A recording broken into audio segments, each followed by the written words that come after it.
Good morning, everybody. My name is Karen Wright, and I am the chair of the OLLI-USF Travel Committee. And this is our sixth tour we've done with Premier World Discovery since 2022. And I'm happy to introduce Ron Vino, who will tell us all about this Iceland trip. It looks like a wonderful trip because hopefully in October, we'll be able to see the Northern Lights, but it won't be, a total dark time of year to be in Iceland. Right. So we're also going to see some wonderful natural beauty of the country and learn a lot about the culture of Iceland and the people that live there. So let me turn it over to Ron. If you have any questions during the presentation, you can either put them in chat or ask them at the end of Ron's presentation. Thank you for having me. My name is Ron Vino, as Karen said, and I'm the business development manager for Premier World Discovery in Florida. So, University of South Florida, OLLI is one of our favorite accounts. We've been working with you guys for quite a while. We've done a number of successful trips, and we have 2 more scheduled for next year. So this one, of course, is Iceland Explorer, departing on October 1st, 2025. What I'm going to do is just go over a little bit about who Premier World is as a company, and then I'll go through the itinerary. As I was telling Karen and Alan previous, when I do presentations, I like to have a lot of pictures because I think pictures obviously sell the destination better. It actually gives you a much better impression of the destination and the tour itself than just a bunch of words typed on a PowerPoint. So I'll go through all the slides, and then at the end, if anybody has any questions, I'm more than happy to answer them. If I can't answer them myself, which is, like I told Karen, I tell my kids I know everything, but I really don't. So if I can't answer it, I will get the answer and get it to Karen, and she'll make sure everybody has their questions answered. So Premier World, we've been around quite a while. We've been established since 1999.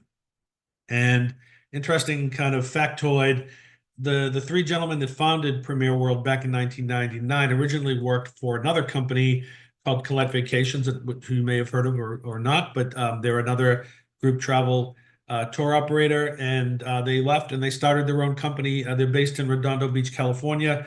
And what's unique about us is we are really focused on the group market. Other companies tend to have, one foot in one segment like group travel. They also work with travel agents and FIT travel. We are really geared towards active people over 55, and we focus on groups that are comprised of that demographic. That just doesn't mean we don't have people in the 30s or people that are, bring their grandchildren or whatever. We certainly do, but we work with OLLI programs, we work with alumni programs, chambers of commerce, over 55 communities. Anybody who's selling travel to that demographic, that is our sweet spot, and that's where we focus, and we call them active adults. Premier World Discovery, as I said, so it's going to be its 26th year by the time this tour leaves. We're an active member of USTOA. That's the U.S. Tour Operators Association. The reason that's relevant is we are required to post $1 million bond, which proves not only our solvency, but protects our clients and what have you. If, God forbid, after COVID, we never know what's going to happen. Certainly in the travel industry, we certainly came through it, obviously, and are doing extremely well. But it's good to know that we have this good housekeeping seal of approval. We're all, everything in travel is acronyms. The American Society of Travel Agents, American Bus Association. These are all industry organizations that have certain criteria that we have to meet to be members. So, and one of them is carrying a $5 million liability insurance policy. Things can go wrong. They don't very often, thankfully, but they can. So it's good to know that you're working with a company that's bonded and insured and has been around for 25 years plus years. At Premier, we operate 80 tours to 50 different countries around the world, and we moved last year approximately, it was actually a little bit more, but about 10,000 passengers per year. So we have tours on, like I said, North America is very big. South America, as you see, we do a lot to Australia, Europe, of course.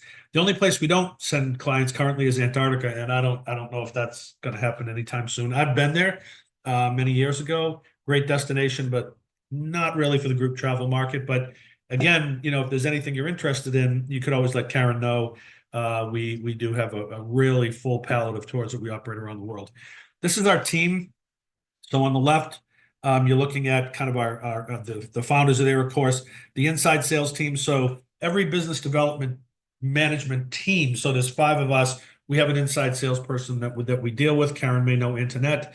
She is our kind of go-to person, for any information on the group, producing flyers, doing all the back office kind of stuff, all the operational stuff to make sure that everything runs smoothly. On the right is the sales team. We have salespeople in all the major markets across North America, doing exactly what I do, which is calling on the adult senior active group travel market. And that's another picture. It's our customer support team. So again, just trying to give you a feel for the size of the company, the stability of the company, and how long we've been around. So we do things a little bit differently, as I said, aside from just focusing on the group market, which is our bread and butter. Some of the, if you look at the bottom, it's an all-inclusive travel experience. And you'd say, well, a lot of travel companies do that as well. Of course they do. But one of the things that we've been doing more of, because we've been getting a lot of feedback from not only our clients like Karen, but her travelers like you, on what they want to do. And so, for example, like in this Iceland tour, you'll see that we use one hotel. And the reason that's important is because the feedback we get from our travelers is nobody likes to pack and unpack 5 times for a 7-day tour. You got to get your luggage out by 5 in the morning. It's got to be out in the hallway. You're going from this hotel to that hotel. So where we can, we tend to limit the amount of hotels we stay at to 1, sometimes 2. And there are other tours where we have to use more. It just depends on the actual logistics of that program and how many days it is and how much ground you're covering. But this is called a hub and spoke tour. So you fly, in this one, for example, you fly into Reykjavik, you unpack, you stay there for 5 nights, you do all your touring out from that central point.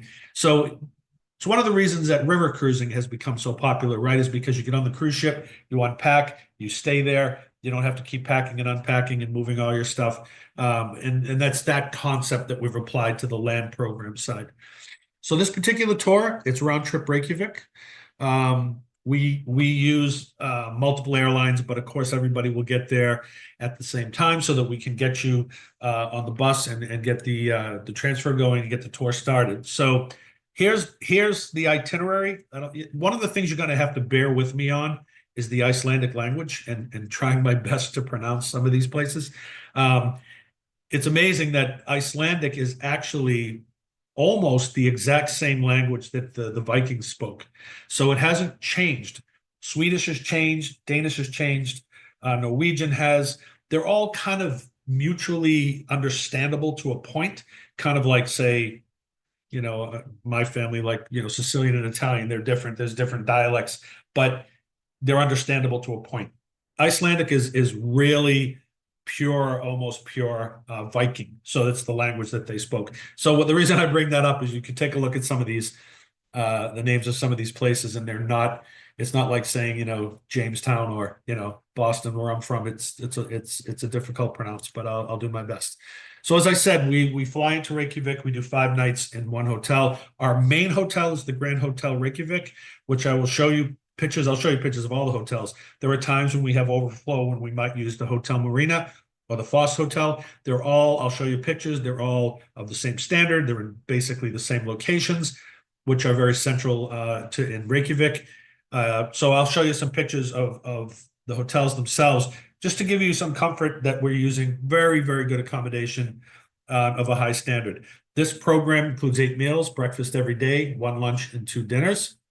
Give you an idea, if you've been to Europe before, most people have, their breakfasts are phenomenal. Everything from American style, bacon and eggs, to beautiful, cheeses and meats and eggs and, baked goods and everything else, breads. You can eat like a European or you can eat like an American. The choice is really yours. So as I said, you arrive in Reykjavik. Reykjavik actually means a city that smokes.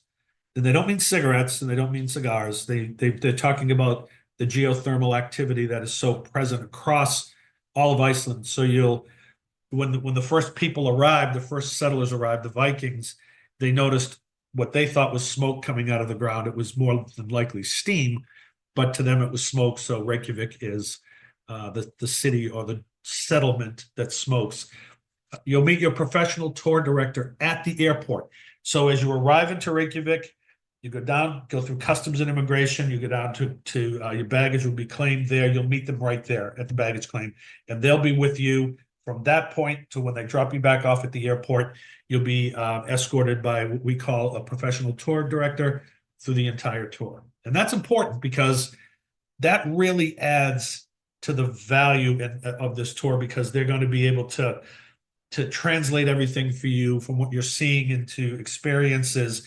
They're going to be with you there if there's any issues, or it's just a great inclusion to have. It's not just guides stepping on at certain points during the tour. They're with you through the entire experience. So when you arrive, you'll do you go to the hotel. Everybody kind of meets at the hotel. We'll drop off luggage. The custom over there is sort of a later check-in. So we're going to get clarification on whether or not people can, get in a little bit early if they want. But the bottom line is, the check-in tends to be a little bit later there. So what we do is we take you out and bring you on to a tour of Reykjavik.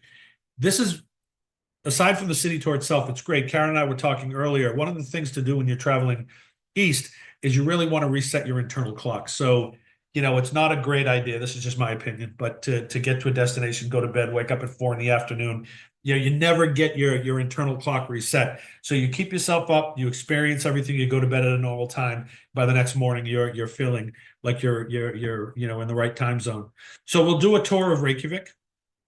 This is the hotel that we use, the Grand Hotel. This is our primary hotel, the one that you'll 99% likely to be in. You can get a look. There's a workout facility. They do have a pool and hot tubs. This is kind of a standard room on the right here that you'll see. This is the restaurant area, and this is the lounge on the right. So just go through some quick pictures for you. Again, this is just to give you comfort on the quality of the hotel that we're using and that you'll be staying at. If there's overflow, we also use the Hotel Marina, which is here. Again, you'll see the quality of the rooms and the lounge and the restaurant and the location right by the waterfront. Or the Foss Hotel. Again, these are all very modern, clean, solid 4-star, 4.5-star hotels. I mean, this one has a beautiful kind of wine cellar area where wine bar. We did site inspections when I was over there in May. Of all these hotels. They're all beautiful. They're all centrally located. They're all close to everything, and you'll be happy regardless. So Reykjavik, again, this is one, we were just talking about this before we started the presentation. Iceland is almost like stepping into the future. What a lot of the West is aspiring to become, they've already kind of figured it out. And granted, it's easier when you only have 180,000, 200,000 people, but the country is run almost entirely on geothermal energy. Something like 80% of the buildings and the homes in the country are heated by geothermal energy. So it's not burning fossil fuels. It is strictly hot water being piped up from the ground, pushed around the city for heat, and obviously for hot water use as well. The city's amazingly clean. It's amazingly safe. And what I was surprised, very pleasantly surprised, is how the food scene is not what you think it would be. I mean, everyone thinks of Scandinavian food as, pickled herring and what have you, potatoes maybe. They have an amazing food scene there. We tried a lot of different restaurants. Of course, some of them we had dinners at. The food is just off the charts. Everything is that they can grow locally, they do. If it's not conducive to being grown outside, they have these beautiful greenhouses, massive greenhouses where they grow produce like tomatoes and beans and other things that they then all grown organically and all grown through this geothermal hot water process that is just, as I said, has almost zero impact on the climate and on the ecology of the country. So they really kind of figured this out. But the food scene is great. You'll see it's obviously a waterfront city. We'll take you around, show you the downtown area, the waterfront. You'll see the beautiful mountains across the bay on the other side. This is the land of fire and ice. So everything you see is dormant volcanic activity, this close to the city certainly, but covered by glaciers, just a beautiful kind of contrast of the black basalt rock and mountains and the white glaciers and snow. And it's a beautiful, clean, very tolerant city, great people. This is the National Cathedral. This is one of the real highlights, and you can go in and you can actually go up that bell tower. There's an observation tower at the top. The bells ring on every hour, but it's just a beautiful sight. And in the front, which you can't see, there's actually a statue to the Vikings that the U.S. Donated to Iceland back in the 1930s. I think it was their 150th anniversary or whatever it was. And he's looking out over the harbor and kind of looking back towards Denmark, or I think it was Denmark or Norway, where he originally came from. So this is one of the must-see sites in Reykjavik. Just to give you an idea of what the downtown looks like, great shopping, again, a great food scene. There's a lot of cafes. There's a lot of beautiful little, pubs and wine bars. And as I said, just an amazing thing. One thing I'll warn you about is the national dish of Iceland is, the name is going to escape me, but what it is it's fermented shark.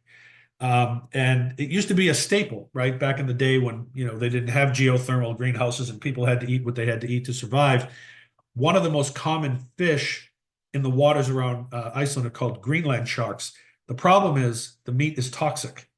For some reason, this shark doesn't have kidneys the way we have kidneys, so it excretes its waste products out through its skin. Long story.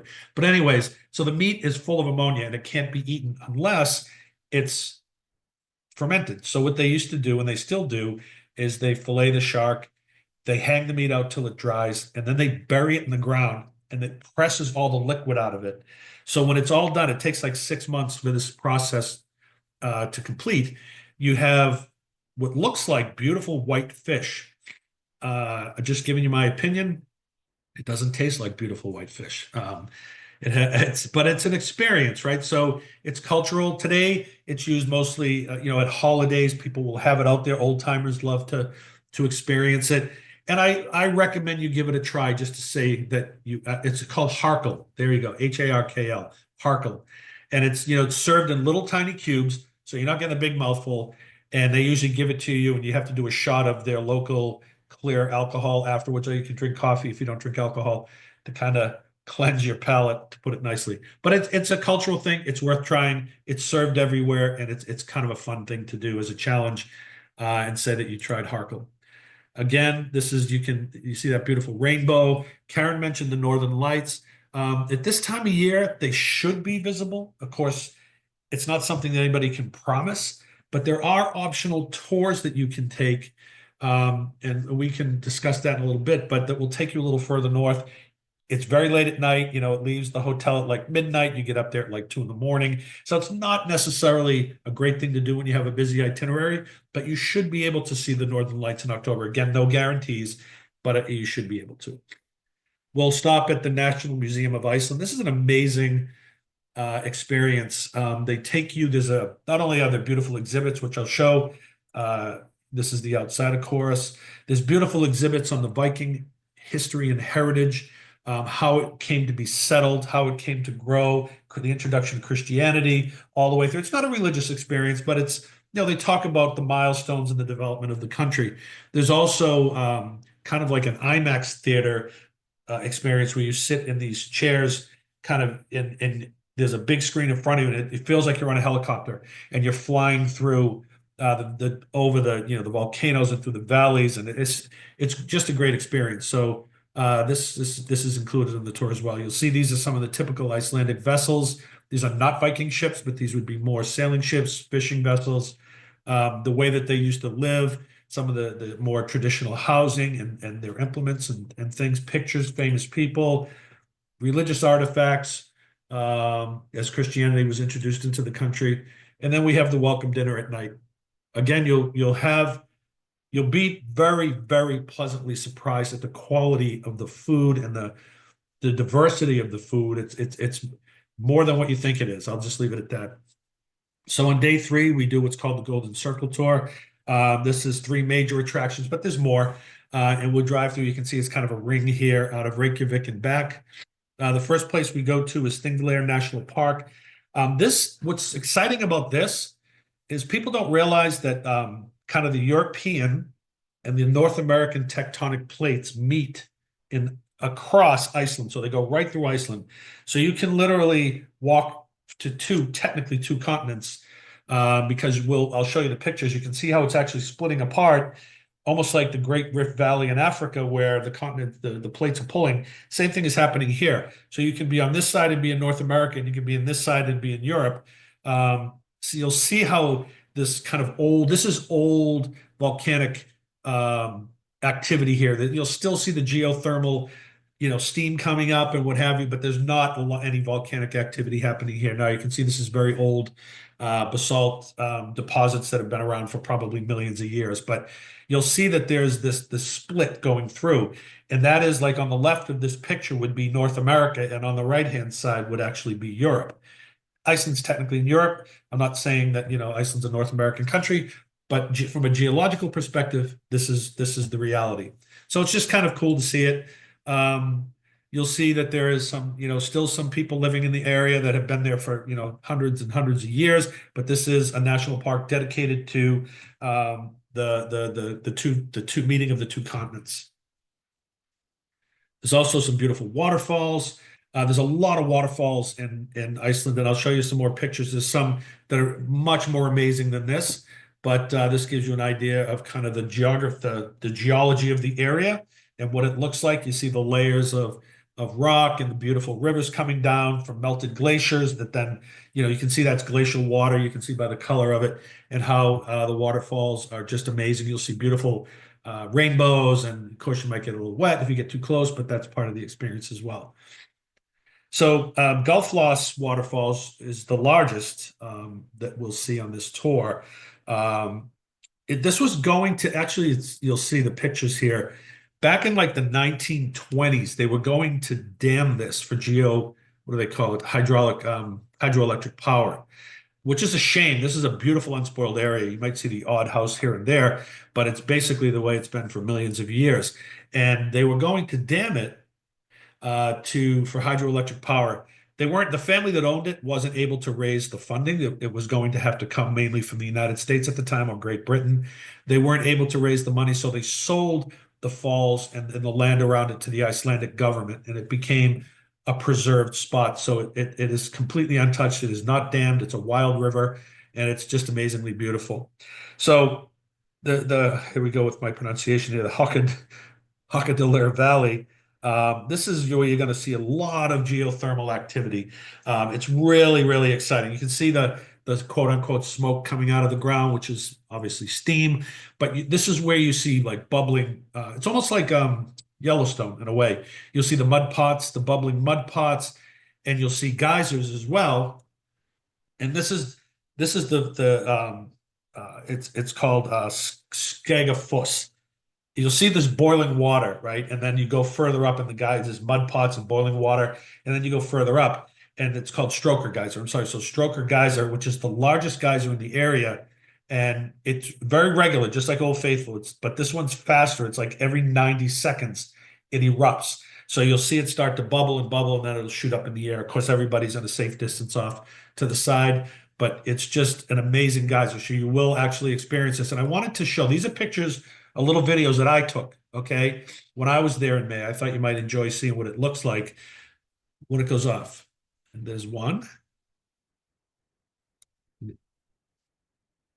And it does this regularly all day. So let's get out of here.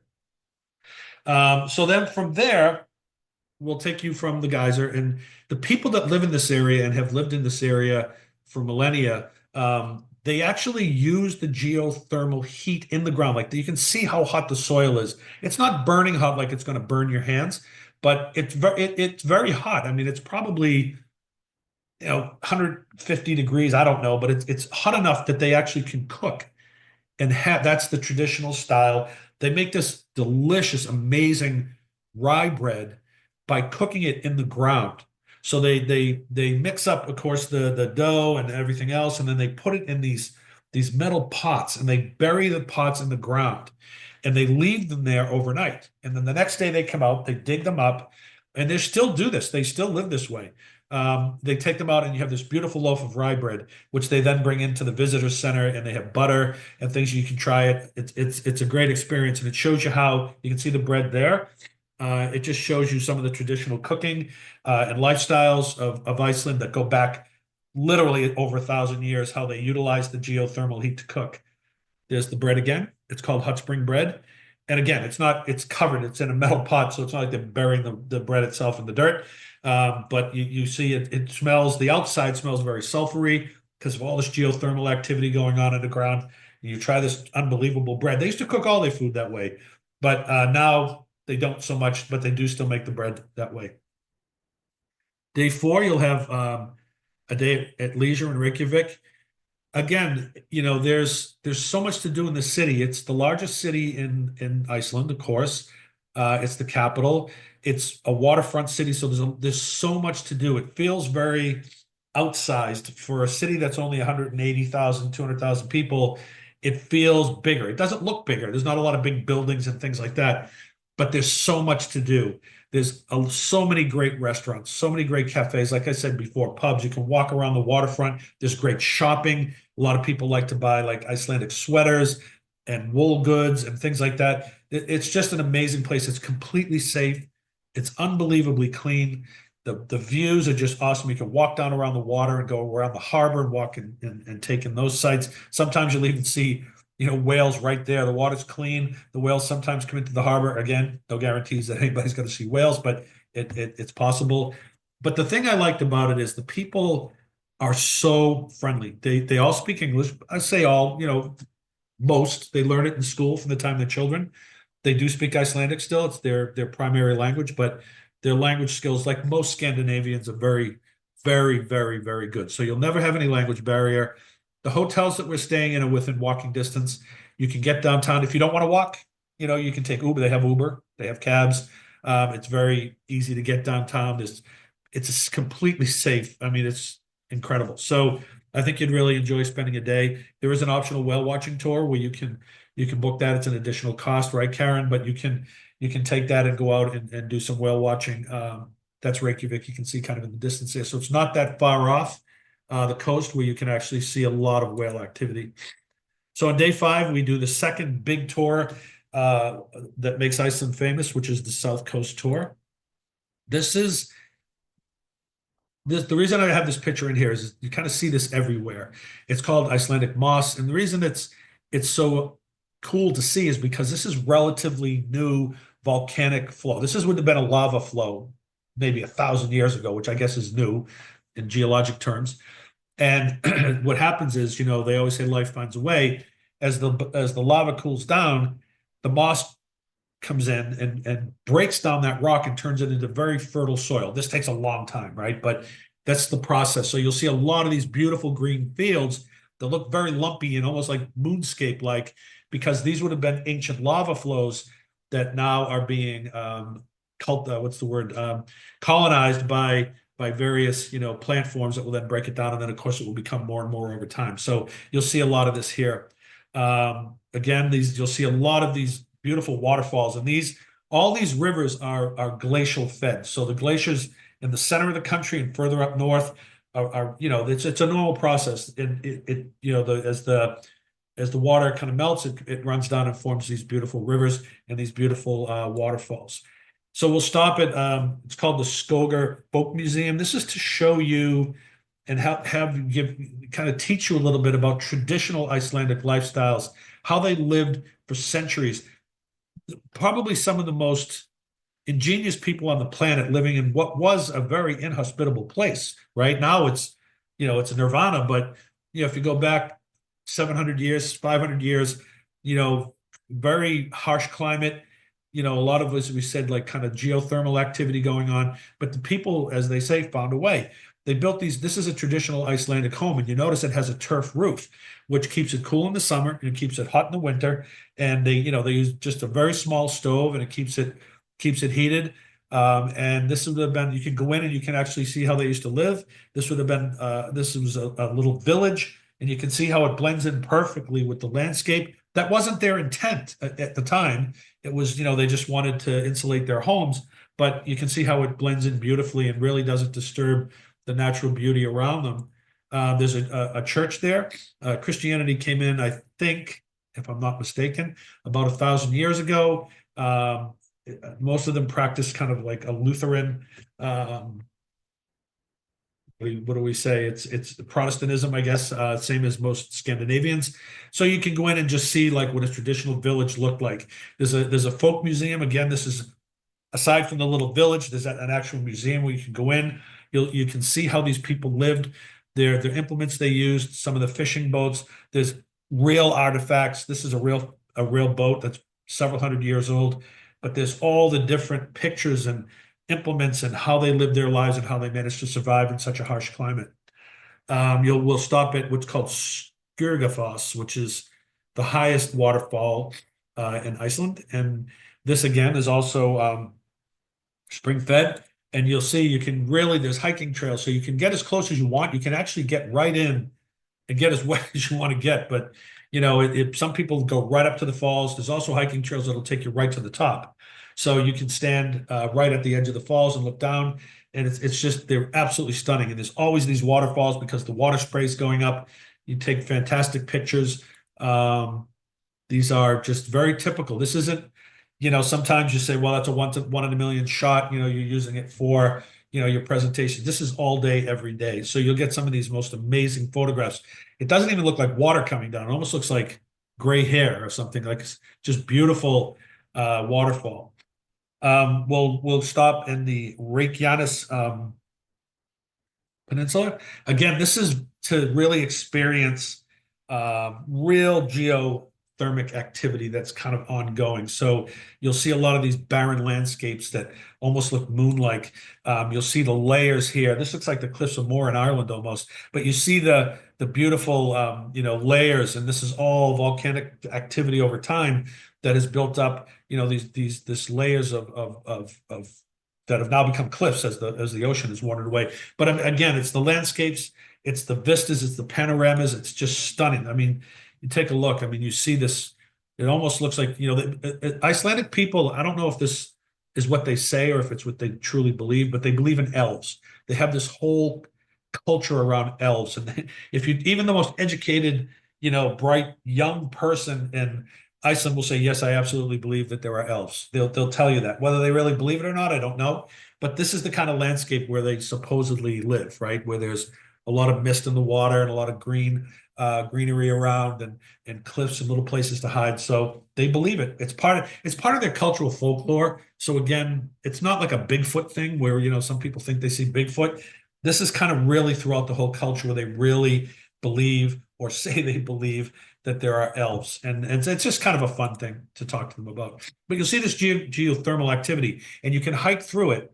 There's raised boardwalks where you can walk through. You see the steam coming out of the ground. You'll actually see a couple of geothermal plants, how they pull the water out of the ground and pipe it out and out into the city, and it goes into a distribution system, much like, say, our natural gas would, right? And it goes and heats all the homes and what have you. You'll see Icelandic horses, which are unique to this country. They're smaller. They're very sturdy. They're very, very, very friendly. These are some of them. They're like dogs. They love to be petted. You can walk up to them. You know, if it's on private land, you probably wouldn't. But I mean, there's places where you can actually interact with them here that are part of the exhibits, and you can act. They're so friendly. They're small. They're just amazing animals. Some places, you know, on your own, if you wanted to, you can actually ride them. But it's just a great experience. You won't see these horses anywhere else in the world but in Iceland. And this is one of the lighthouses here. Bessastaðir is actually a little town, but what makes it relevant is this is where the president's residence is. This is their White House, for lack of a better description. So we'll drive by there. We don't go in. It's obviously where they live, where the president lives and his or her spouse. And so, you know, we will go by and look at it and see it. And this is what makes this area relevant. So then day 6, Keflavik, which is getting closer to the airport and back where it's a little west of Reykjavik. It's closer to the airport. It's the second largest city in the country. We drive through it. We don't really do a tour. The reason we're going there is to see the Viking ship museum. This is an actual Viking ship that was discovered in kind of an archaeological dig. And it's, you know, you can actually go in and see this Viking ship and how, you know, they managed to sail from places like Norway on these small ships and how they were constructed. And then we'll take you to Lake Kleifarvatn, which is the largest lake in Iceland. What makes this unique in a way is that there's no inlet and no outlet. And the water's about at the deepest point, about 300 feet deep, very clear, very cold. And so they assume it's spring fed. They haven't been able to find the springs, but they assume it's spring fed because there's no inlet and no outlet. And then there's places along the shore with the geothermal activity and the cold water where it's actually the water is actually warm and swimmable. I'm not saying we're going to go swimming or you're going to go swimming, but you could if you wanted to. The local people sometimes do. Give you an idea, you can see the geothermal activity off to the side there across the way. And then this is a highlight, right? So we're going to take you to the Blue Lagoon. I don't know if anybody's ever done one of these Icelandic geothermal pools where you swim. This is all spring-fed water. So this comes up out of the ground and it's piped into these beautiful pools here. So you go in through the front entrance. There's a change, it's like a gymnasium in a way, or a workout facility where there's gym and shower lockers. You change into your swimsuits and you come out the other side and you go in. This water is, I mean, if you have any ache in your body or any blemish on your skin, you won't when you come out of this. I'm telling you, it is like hot water, but it's not uncomfortably hot, but it never feels cool to you. So it's never like I want to get out. You'd stay here for 6 hours if your skin didn't wrinkle up on you. It is amazing. And it's very mineral rich. It's very good for your skin. It's very good for your hair. So you got the cool air outside. You're in this beautiful hot water spring. There's a bar. You can see that little wood thing on the bottom right. There's a bar there. You can have a glass of wine or a beer, or no hard alcohol, but a glass of wine or beer. Sit in the water, just kind of rejuvenate. Stay there. We stay there for several hours. You can look off into the far distance, and there's a volcano off into the side, way out, not anywhere near this. But it's a very must-do, typical Icelandic experience. You'll see more locals here than you will tourists. There's a couple of new ones that have opened up, but this is the famous one. This is the one everybody knows about. It's one of the biggest. The water is just unbelievable. You can see it's the color of it, and that's the way it comes out of the ground. And that's due to the mineral content. So again, very good for what ails you, whether it's skin conditions or achy bones or anything else. I mean, it's like a must-do when you go to Iceland. So you can see here what the whole facility looks like. There's the bar. Don't ask me why I know where the bar is, but I do. So, but you can see, and a lot of people, there's actually cold plunges where the cold water comes in and isn't coming from underground. It's coming in from the harbor, which is right there. So you can do a cold plunge if you want, get back into the hot water. I don't do cold plunges. I think it's not my thing, so I don't do it, but a lot of people did. It's just, again, a very relaxing, great, traditional, like you'll see Icelandic families bring their kids here. It's something that they do on a regular basis. Again, some more pictures.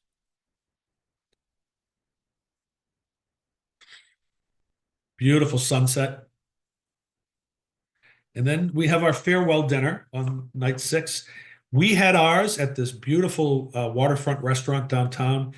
Again, from soup to main course, where you have choices of course, and desserts and wine, or you can have beer. I mean, it was just an amazing gastronomic experience, which I didn't expect in a country like Iceland. Maybe that's my foible. I should not judge, I guess, but I just was amazed that the food was going to be as good as it was. And then, of course, we return home, fly back out of Reykjavik, back to the U.S. So just a few kind of housekeeping notes.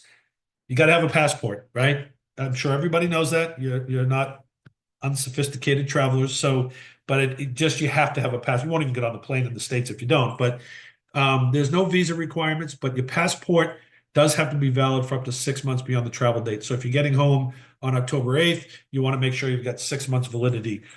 Why this is important is, there's a long lead times to get passports because everybody's trying to get them post-COVID. So just give yourself time. If you need a new passport, make sure, and you're going to do this trip, make sure, excuse me, you get your passport ahead of time, and just realize that the wait times are longer than normal. You do need a passport to get into Iceland. The currency there is the Icelandic krona. They don't use euro. They're not full-fledged members of the European Union. So they are for some things, but they're not. They have their own monetary system, sort of like the UK does. So US dollars, I mean, they take credit cards everywhere, debit cards, credit cards are all, you can use them all everywhere. But the currency of choice is their own. So, there's ATMs in the hotels, you can take out currency there. But, dollars are accepted, certainly when we talk about like tipping and what have you, if you're going to be tipping the guides and the driver of the bus and what have you, the US dollars are absolutely fine. But for the local kind of stuff, and you won't be spending a lot of money this way because, as I said, credit cards are just and debit cards are taken everywhere. But it doesn't hurt to have a little bit of currency on hand, which you can get. There's ATMs all over the place. This is just we have a further discount on the program. If you make your final payment by check 90 days prior, we take another $100 per person off the price of the tour because we're not incurring any credit card fees. So we don't think it's fair to keep those. So we just kind of pass them back on to the clients when they book. So just kind of in summary, this is what the inclusions are: round trip airfare, all taxes, and there's fuel surcharges, of course, the meals, the professional tour director that's going to be with you from day 1 to day 7, all of your transportation, all of your transfers, all of your admissions per the itinerary, all the sightseeing per the itinerary, and all baggage handling. Again, those are the highlights. I went through them all with you. I won't do that again, but again, we're hitting all the highlights. I mean, if you look at the country, 90% of its population and 90% of its, unless you're a real kind of rugged outdoors person and you want to go up into the northern part and see, the lava fields and things. And this is where this Reykjavik, Keflavik area, the Golden Tour, Golden Ring Tour, the South Coast Tour, that's where the highlights are. And we're going to be seeing all of those. So people ask about temperatures. It's never really hot. That's not fair. I mean, you can look at averages and you can look at the average temperature in Chicago and say, well, it's 40 degrees. That means it must mean it never snows. Well, I lived in Chicago for 20 years. I can tell you it snows. So this is just an average, right? And when I was there in May, it was up into the 60s. It gets cooler at night. October, you're going to look, it's going to be, say, in the mid 40s up into the mid 50s. So not cold. Bring a jacket and what have you, but it's comfortable, but it's cool. But that doesn't mean it's 44 all day. That's an average temperature. So you're going to have warmer temperatures in the day. It's very moderated. The old kind of saw is that Greenland is full of ice and Iceland is full of green, and it's true. Iceland is not cold. The currents and things keep the climate very moderate. So you're not going to see huge snowfalls. You're not going to see 20 below zero temperatures. It's very moderated and it's very like small kind of bell curve there where the temperatures are. It tends to stay right in the middle there. If you book any Premier World Discovery Tour through OLLI, you're automatically registered in our Compass Club, which is kind of our frequent traveler club. So the next time you book a tour, if it's within 2 years, you get another discount on top of the discount if you pay by check and what have you. So it's just a way to say thank you, for people that book more than one tour. And of course, this applies to you as well. So Karen and Alan and everybody else, thank you. Karen wanted me to kind of roughly go over what the tipping guidelines are. It's a very personal thing, right? So but we can give guidelines. It depends on whether you feel that the service was good or not. But we tend to say for the driver, the tour director that's with you from day 1 through the end, $7 to $10 per person per day if you feel that they've earned that. For the bus driver, $3 to $5 a day. It could be $2 to $5 a day, whatever you feel, again, what you feel comfortable with. But you'll have the same driver through the tour unless something happens. But they tend to stay with you through the whole tour as well. And then if there's a step-on guide, that would be like someone that just gets on the bus to do one specific part. That's not very common. But if you want to give them $1 or $2, that's again, it's up to you. So those are just guidelines. It's a very personal thing. We're happy to give guidelines, but again, it's up to you whether you feel people earn it. It's not mandatory. But if you feel that they've done a good job and they do, you'll see. We'll have like a step-on guide come and do the Reykjavik tour, and it'll be, when I was there, it was a woman, obviously who's born and raised in Reykjavik, and she's started her own company, and she now does step-on guide service, and it's fantastic. So of course, in my opinion, she earned her few dollars. So if anybody has any questions, I'm more than happy to answer them. It's an amazing, amazing tour, and it's not that far away. You're not flying. It depends on where you're flying from, of course. But if you're from the East Coast, you're Iceland is like 5 hours roughly from most East Coast gateways. You're not flying halfway around the world. And but it is a world away. It is just a very amazing country. Just to clarify, the round trip air is from Tampa to Reykjavik, right? Correct. Yep, correct. Okay. And there are a couple of questions on the chat, so I guess we'll answer these, ask these first, and then open it up. There was a question about if how deep was the Blue Lagoon, the depth of the pool? 3 feet. Yeah. 3 feet. So if Okay. you stand up, like I'm not quite 6 feet, but it comes right up, just right up to like my chest. It's like 3.5 feet. It's not deep. There's no deep areas. I think there's one area where you can swim to, but it's marked. You'd have to kind of go there intentionally. The rest of it's all the same depth. And if you wanted to go to the deeper part, you could, but it's way off on the side and you wouldn't find it by mistake. Okay, great. And then somebody asked, will we see the landscape where the astronauts trained in the late 60s? You will, and that is where the geothermic plates were pulling apart. That's where the astronaut training was done. So you will see that. And you know Okay, what? I've never been to the moon, although my father threatened to send me there many times. But it's what I think the moon would look like. They picked a great spot for it, I'll tell you. Yeah. And then another question from Alyssa is, what are the daylight hours in October? Yeah, you're gonna have lots of daylight. So it's because it's so far up. I'm trying to think, when I was there in May, I don't want to speak wrong incorrectly. The days would be getting shorter at that time of year. I can find out exactly. I don't know off the top of my head. When I was there in May, we had it seemed like 16 hours of daylight. It's probably going to be closer, to 8 hours daylight, 10 hours daylight at that time of year. You're not in the dead of winter. You're not there in December, January, February. So you're still going to have plenty of daylight. The sun isn't going to be going down at 5 o'clock. If the sun does come up, the sun does set. It's not like when you're way up in Alaska or way up in, northern Scandinavia or something like that. So it's more typical. But I can find out for you the exact. You're pretty close to Google. You're pretty close to what Google says. Google says Yeah. at the beginning of October, 11 hours of daylight, and at the end, it's closer to 8 hours. Okay. Yeah, that makes sense. Okay, that's all the questions I see on chat. Well, if anybody has any more questions, just send them to Karen, and I'm happy to look through them, and I'll get back to her quickly and get things answered. I We know still have a most. couple minutes. You can ask them now if you Sure. unmute your speaker, and you can ask questions if you have them now. Or I can put my email. Well, I'll send you all an email so you have mine if you have any other questions. That way you'll all have my email. Alyssa, did you have another question? Yeah, what is the fare? Has the price been determined? Yes. Karen, I'll leave that question for you. Yep. I have it right here. Okay, it's 4,675 per person for double occupancy. And that's air inclusive, right? That's air inclusive, yep. And the single supplement is 1,050.